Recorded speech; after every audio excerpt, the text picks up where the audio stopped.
Hey guys, it's John here coming to you for Figma review of Kid Icarus Uprising's Pit. So let's jump right in and have a look at his packaging. Packaging wise, Pit comes in a very nicely detailed windless dot box, as you guys can see, of course, with the Figma logo going across. He's number 175 in the Figma line. All around the box we have images of the figure himself, as you guys can see, of course, with the Figma logo. And on the sides here, something I really like about this packaging is the clouds and the sunset going on all the way around the box. It looks really, really nice. At the back we have Pit himself doing some of his famous battle stances, some poses with his accessories, which looks awesome. At the bottom here we just have credits and warnings, I'm guessing. I have no clue what that says. Inside the packaging itself, we kind of had this cardboard backing that you can use as a display, but I won't be doing that.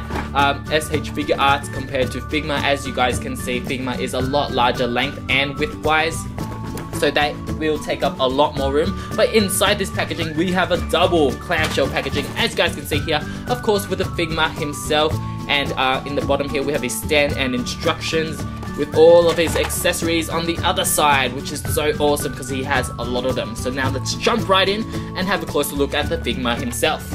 So here we have Pit in all of his holy glory, and as you guys can see here, he looks fantastic. So let's jump in and have a closer look at all his details. Something especially striking about this figure is of course his wings that they paid extra attention to. As you guys can see here with all the individual feathering detailing going on, it looks fantastic, it's nicely detailed, and he has great movability, which I'll show you guys in a second. Of course his face is very accurate to the game, and I also really like how they included his little alfalfa spike. It's a nice detail. Of course he has his nice robes going on, which it looks great with kind of a wind flown effect, which I really like. It's all made of this kind of rubbery plastic, as you guys can see, so it doesn't hinder articulation too much. It can be moved a little to the side.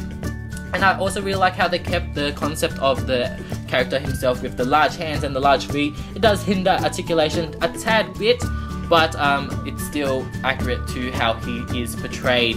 Of course he is painted in kind of this matte white with lots of his robes and of course his wings, which really contrasts with kind of the metallic gold on his bangles, on the buckles of his shoes at the back here. And of course this kind of leaf crown that he has going on, it's nicely contrasted and really makes the gold really stand out and pop, which I really like.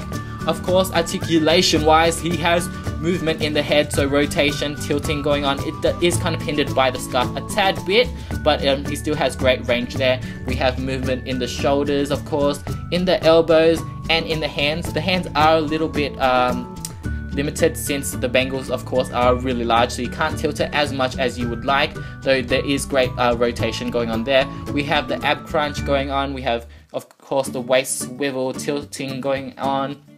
We have the leg or hip articulation, which is pretty good. It is a little bit limited by his robes, of course. And we have, of course, the knee, which is really nicely done. The feet articulation, it can rotate and it can tilt. Tilt is there, but it is, of course, limited by the bulkiness of his shoes, which is unfortunate. Of course, the wings have articulation as well, so we can move them up and down. They are molded differently, so they're not identical. So this one kind of curves slightly front and this one slightly back. We have the movement in the mid wing, so we have it can go back, it can go front. So of course you can do all different kind of poses with the wings, since they have so much articulation as well. Size comparison wise, Pit stands about 4.5 inches to the top of his head. Of course though, his wings can be moved up and down, so that height is determined by you. Next to S.h.figuarts Sailor Moon, who stands about 5.5 inches, and Goku, who stands about 6 inches. He is in good scale, even though he is a Figma, since Figma and S.h.figuarts pretty much use the same scale. Even next to a S.h.figuarts Sanji, who is of a smaller scale, he still fits in pretty well. But of course, next to a US release figure such as Mr. Fantastic here, who stands just over 6 inches, he is quite small. Of course, Pit will proudly stand next to Super Smash Bros. Competitors scale-wise, since they are all mainly made by Figma, except this Mario here, who is a S.h.figuarts figure. So now let's jump right in and have a look at all of Pit's accessories.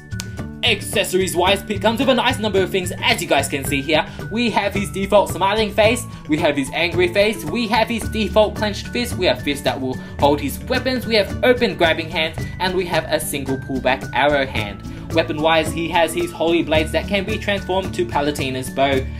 with this little rod here. Of course, to finish off the look, we have these two halos that can be attached to his arm here with the little slots, as you guys can see. And of course, with Palutena's holy bow, you would need his arrow, as you guys can see here. The arrow also comes with two halos that can be attached, which I will show you guys very soon using the instructions, of course. We also get AR cards, two of them, one with Pit and one with Mono Eye. Of course, we also get Mono Eye himself. Something really cool about this Mono Eye little figure is that with a twist of his tentacle, you can move his eyeball, which is such a cool feature. I really like that. He has his own stand as well, which you can attach at the back. And of course, we get the regular Figma stand. And we have this Figma bag that you can keep all the accessories in if you'd like.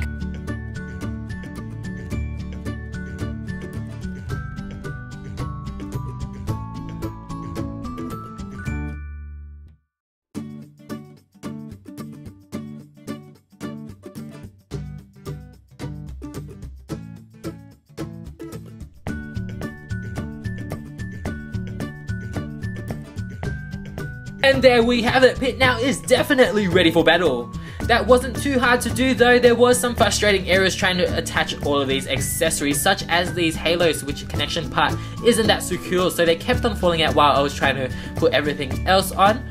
His fist grabbing hands are really tight, so it's really hard to get that little rod in and out, so you do have to use a little force. I guess it will loosen up while you do it, or if you keep on doing it. These two halos were alright to do, but I have to warn you guys, this is pretty delicate, so you have to be careful when doing that. And his wings, as you guys may have seen, I kept on trying to prop him up, but he kept on falling down since his wings are a tad back heavy, so it's a good thing they included the Figma stand. Overall, I think this Pit is a fantastic figure, from great appearance, fantastic accessories, and pretty good movability. The only downside to him though is his price. He is really expensive for such a small figure, but I still highly recommend him to any Kid Icarus fans or even Smash Bros fans like myself, as you guys can see. Until next time, I will see you guys soon. Bye!